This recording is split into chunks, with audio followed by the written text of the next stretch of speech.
In today's video, I'm going to teach you how to change chart or candles in Tradingview.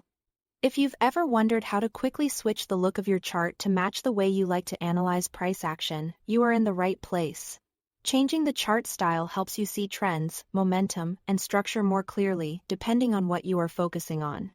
There are two simple ways to open the chart style menu. First, look for the chart style icon on the top toolbar. This icon changes based on what you are currently using, so it might look like candlesticks or a wavy line. Click that icon, and the full list of styles appears.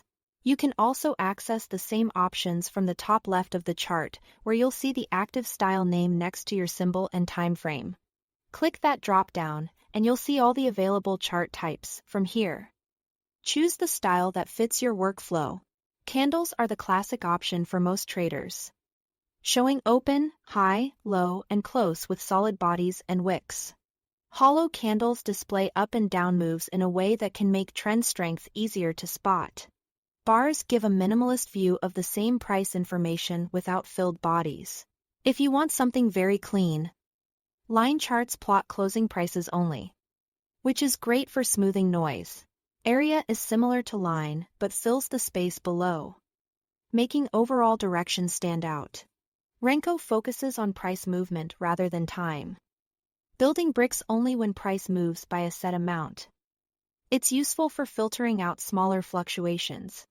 Heikin Ashi averages price data to create smoother, more continuous trends, which can help you stay in trades longer by reducing visual whipsaws.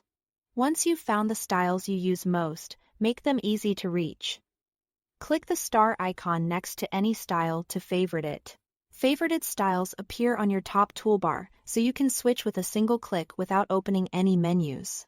This is especially helpful if you alternate between, say, standard candles for entries and Heikin Ashi for trend confirmation. Or keep line and area handy for a quick, uncluttered read. A quick note, changing the chart style doesn't alter your symbol, time frame, or your drawn tools. It simply changes how price is displayed. Try a few styles. Observe how your analysis feels with each, and then favorite the ones that support your decision-making the best. That's it. Thanks for watching.